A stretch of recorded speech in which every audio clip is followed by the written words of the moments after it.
Hallelujah, hallelujah. എല്ലാവർക്കും വീണ്ടും വരുന്നവനായ യേശുക്രിസ്തുവിന്റെ നാമത്തിൽ എൻ്റെ സ്നേഹവന്ദനങ്ങളെ ഞാൻ അറിയിച്ചു കൊള്ളുന്നു. നിങ്ങളെല്ലാവരും സന്തോഷമായിട്ടിരിക്കുന്നു എന്ന് ഞാൻ കരുതുന്നു.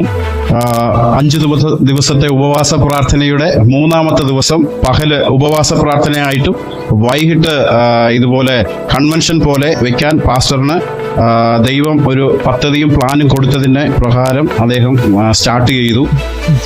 ഈ മീറ്റിങ്ങിന് വേണ്ടി പാസ്റ്റർ എന്നെ വിളിച്ച് സംസാരിച്ചപ്പോൾ തന്നെ ഞാൻ പറഞ്ഞു, പാസ്റ്ററെ, ഞാൻ കേരളത്തിൽ അങ്ങനെ കൺവെൻഷൻ ഒന്നും പ്രസംഗിച്ചിട്ടില്ല, ഞാൻ വർഷങ്ങളായിട്ട് തമിഴ്നാട്ടിലാണല്ലോ എന്ന് പറഞ്ഞു. അപ്പോൾ പാസ്റ്റർ എന്നോട് ഒരു വാക്ക് പറഞ്ഞു, പ്രിയ ദൈവദാസനെ, ഞാൻ പാസ്റ്ററോട് ചോദിച്ചിട്ടല്ല ഇട്ടത്, ഞാൻ പ്രാർത്ഥിച്ചിട്ടാണ് ഇട്ടത്. മുന്നിലും പുറകിലും വലിയ ദൈവദാസന്മാരാന്ന് അങ്ങ് നോക്കണ്ട. പാസ്റ്ററിന് പ്രസംഗിക്കാൻ അറിയത്തില്ലെങ്കിൽ വന്ന് 2 ദിവസം മുമ്പേ വന്ന് ഞങ്ങളുടെ നാട്ടിൽ എങ്ങനെയാ പ്രസംഗിക്കുന്നതെന്ന് നോക്കിയിട്ടാണെങ്കിലും പാസ്റ്റർ പ്രസംഗിക്കണം എന്നാണ് പാസ്റ്റർ എന്നെ വിളിച്ചത്. എനിക്ക് ഏകദേശം 1-2 വർഷമായിട്ട് പ്രിയ ദൈവദാസനെ എനിക്കറിയാം. അദ്ദേഹത്തിന്റെ ക്ഷണം സ്വീകരിച്ച് ഞാൻ വന്നതിന് വേറൊരു കാരണം കൂടിയുണ്ട്. ഈ 2 വർഷമായിട്ട് അദ്ദേഹം ഞങ്ങളുടെ വീട്ടിൽ വന്നു. ഞങ്ങളൊരു പ്രാർത്ഥനയ്ക്കാണ് പരസ്പരം പരിചയപ്പെടുന്നത്. അന്നു മുതൽ ഇതുവരെ ഞങ്ങളുടെ കുടുംബത്തിലെ ഒരു മൂത്ത സഹോദരനായിട്ടാണ് അദ്ദേഹം ഞങ്ങളുടെ വീട്ടിൽ. ഞാൻ ഒരുപാട് ദൈവദാസന്മാരും പാസ്റ്റർമാരുമായിട്ട്, ഞാനൊരു പാസ്റ്ററിന്റെ മോനാണ്. ജനിച്ച് പിറന്നു വീണത് തന്നെ ഒരു പാസ്റ്ററിന്റെ വീട്ടിലായതുകൊണ്ട് ഒരുപാട് പാസ്റ്റർമാരെ കണ്ടു വളർന്നവനാണ് ഞാൻ. പാസ്റ്റേഴ്സിനെ കുറ്റം പറയുവാനല്ല, പക്ഷേ നമ്മുടെ ഐസക് പാസ്റ്ററിന് ഒരു പ്രത്യേകതയുണ്ട്. ഞാൻ പച്ചയായ മനുഷ്യനാണ്, യാതൊരു ജാടയും ഇല്ലാത്ത മനുഷ്യൻ. എനിക്ക് അങ്ങനെയുള്ളവരെ വളരെ ഇഷ്ടമാണ്. അതുകൊണ്ടാണ് അദ്ദേഹത്തിന്റെ ക്ഷണം ഞാൻ സ്വീകരിച്ചത്. ഹല്ലേലൂയ. നീ ചിരിക്കണ്ട, നിനക്കിട്ട് ഞാൻ വരുന്നുണ്ട്. എല്ലാവരും എൻ്റെ കൂടെ ഉണ്ടല്ലോ. എന്നോട് എൻ്റെ വീട്ടിൽ ഇരുന്ന് പറഞ്ഞു, ഒന്ന് നീ കേരളത്തിലാണ് പ്രസംഗിക്കുന്നത്, തമിഴ്നാട്ടിലാണെങ്കിൽ നിങ്ങൾ തമാശ പറയാം, തമിഴ്നാട്ടിലാണെങ്കിൽ ആൾക്കാരെ ചിരിപ്പിക്കാം, തമിഴ്നാട്ടിൽ എങ്ങനെ വേണമെങ്കിലും സുവിശേഷം പറയാം, ഇവിടെ അങ്ങനെ അല്ല, ഇവിടെ ദൂത് പറഞ്ഞാൽ മാത്രമേ ജനങ്ങൾ ഇതിനെ പാസ്റ്ററായിട്ട് അംഗീകരിക്കത്തുള്ളൂ എന്ന് പറഞ്ഞു. ഞാൻ പറഞ്ഞു, കർത്താവ് എന്താണോ പറയുന്നത് ഞാൻ അങ്ങോട്ട് പോയി പറയും. ഇതിനു വേണ്ടി ഞാനൊരു മെസ്സേജ് പ്രിപ്പയർ ചെയ്യുമല്ല, ഞാൻ കുത്തിയിരുന്ന് പ്രാർത്ഥിക്കുകയാണെന്ന് പറഞ്ഞു. കഴിഞ്ഞ ദിവസം വരെ പ്രാർത്ഥിച്ചുകൊണ്ടിരിക്കുമ്പോൾ എൻ്റെ മുന്നിൽ വലിയൊരു ശൂന്യതയാണ് കണ്ടത്. പക്ഷേ ചില കല്ലറകളെ പൊട്ടിച്ചുകൊണ്ട്, ഹല്ലേലൂയ, അടച്ചു വെച്ചിരുന്ന കല്ലറകളെ മാറ്റിക്കൊണ്ട് ചില അത്ഭുതങ്ങൾ ഈ ദേശത്തിൽ നടക്കുവാൻ പോകുന്നു എന്ന് കർത്താവ് ഇന്ന് തെളിവായി കാണിച്ചു തന്നുകൊണ്ടിരിക്കുകയാണ്. ഞാൻ ഒരു കാര്യം കൂടി എടുത്തു പറയാം. കഴിഞ്ഞ ദിവസങ്ങളിൽ നിങ്ങൾ പ്രാർത്ഥിച്ചതും ഉപവസിച്ചതും വെറുതെ ആയിട്ടില്ല. 3-ാമത്തെ ദിവസം ക്രിസ്തു യേശു ഉയർത്ത ദിവസം, അസാധ്യമായ സ്ഥാനത്ത് അത്ഭുതങ്ങൾ നടന്ന ദിവസം. അങ്ങനെയാണെങ്കിൽ പിശാചിന്, നിങ്ങൾക്ക് മനസ്സിലായില്ല, പിശാചിന് മനസ്സിലായിട്ടുണ്ട്. ഇവിടെ അവർ കൂടിയപ്പോൾ അവന്റെ സ്ഥാനം ഇളകാൻ തുടങ്ങി. ഈ ദേശത്തിൽ നിന്ന്, ഹല്ലേലൂയ, പല സഭകളിലുമായിട്ട്, പല വില്ലേജുകളിലുമായിട്ട് അവൻ കെട്ടിയിട്ടിരുന്ന കെട്ടുകൾ ഇളകി മാറാൻ തുടങ്ങി. Hallelujah, hallelujah. പിശാചിന് മനസ്സിലായി, ഇനിയും മുന്നോട്ട് പോയാൽ ഇവരെ തടയാൻ പറ്റത്തില്ല, എൻ്റെ സ്ഥാനം നഷ്ടപ്പെട്ടു പോകും, എനിക്കിവിടെ ഇരിക്കാൻ പറ്റത്തില്ലെന്ന് പിശാചിന് മനസ്സിലാക്കിയപ്പോൾ വരാൻ പറഞ്ഞിരുന്ന ഓരോ ദൈവദാസന്മാരെയും സമയം വഹിച്ചു, അല്ലേ?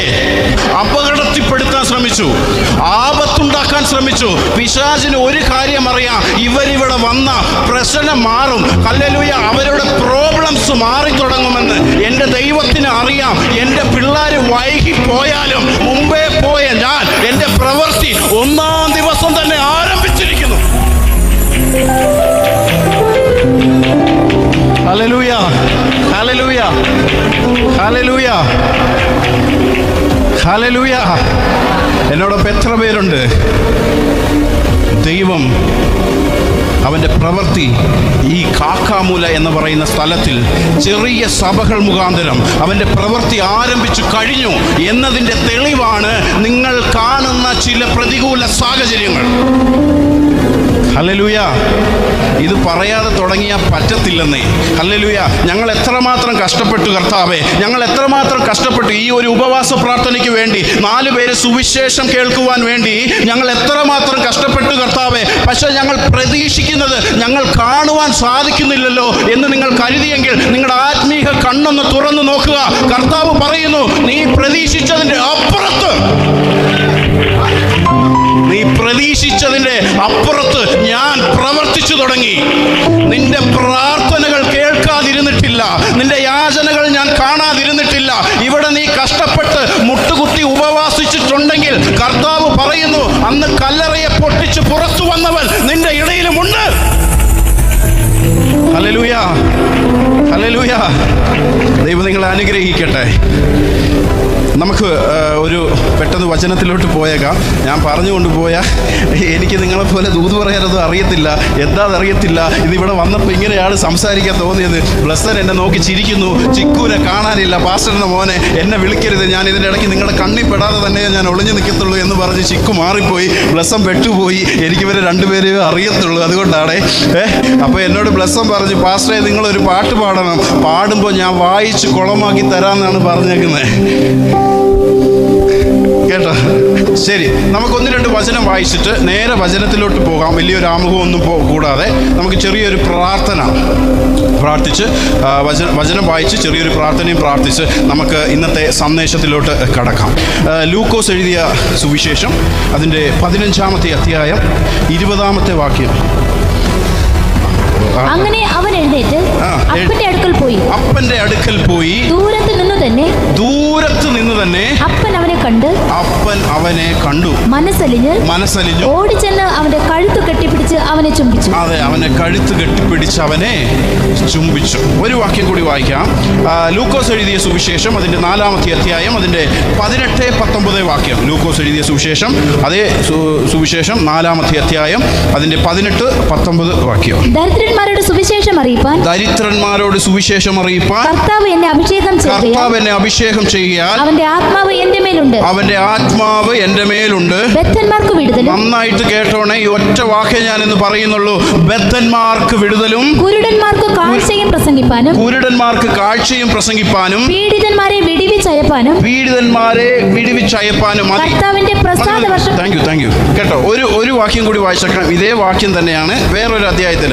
യിശയ്യാ പ്രവാചകന്റെ പുസ്തകം 61-ാമത്തെ അധ്യായം അതിന്റെ 1-ാമത്തെ വാക്യം. കുറച്ച് മനസ്സിലാകുവാൻ വേണ്ടിയാണ്.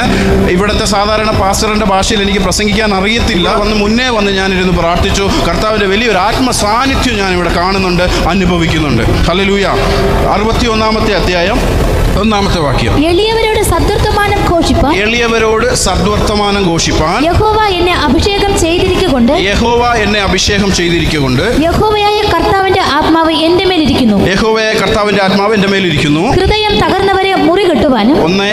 തകർന്നവരെ മുറികെട്ടാനും തടവുകാർക്ക് വിടുതലും. മതി സിസ്റ്ററെ. ആ ഒരു വാക്ക് എന്താണ്? തടവുകാർക്ക് വിടുതലും. ഓക്കെ, നിങ്ങൾ പെട്ടെന്ന് കണക്ട് ചെയ്യാൻ വേണ്ടിയാണ് ഞാൻ ഈ വാക്യം വായിച്ചത് ഇവിടെ. കാരണം ലൂക്കോസിന്റെ വായിക്കുമ്പോൾ ചിലപ്പോൾ ഒരു പക്ഷേ നിങ്ങൾക്ക് മനസ്സിലായില്ലെങ്കിലോ എന്നോർത്തിട്ടാണ് ഈ വാക്യം ഞാൻ എടുത്തു വായിച്ചത്. ഞാൻ പ്രസംഗിച്ച് പകുതി വരുമ്പോൾ തന്നെ നിങ്ങളെല്ലാവരും എന്താ പറയുന്നത്, fill in the blanks with suitable words എന്ന് പറയുന്നത് പോലെ പാസ്റ്റർ എന്താണ് പ്രസംഗിക്കാൻ പോകുന്നത്, എവിടെ കൊണ്ട് എത്തിക്കുമെന്ന് നിങ്ങൾ ഊഹിക്കുന്ന രീതിയിൽ തന്നെ ഞാൻ എന്ത് ചെയ്തു തരാം, പ്രസംഗിച്ചു തരാം. പക്ഷേ ഇന്ന് കർത്താവ് പറയുന്നു, ചില തടവുകാർക്ക് വിടുതല, ചില തടവുകാർക്ക് മോചനം, ചില തടവുകാർക്ക് രക്ഷ. അത് ചിലർക്ക് ആത്മീകമായി മാത്രമല്ല. ഇത് ഒരു വാക്കുകൂടി ഞാൻ എടുത്തു പറയുകയാണ്. ആത്മീകമായ തടവിൽ മാത്രമല്ല, ഭൗതികമായ തടവിൽ ഇരിക്കുന്നവർക്കും കർത്താവ് ചില വിടുതല നൽകുവാൻ ആഗ്രഹിക്കുന്നു.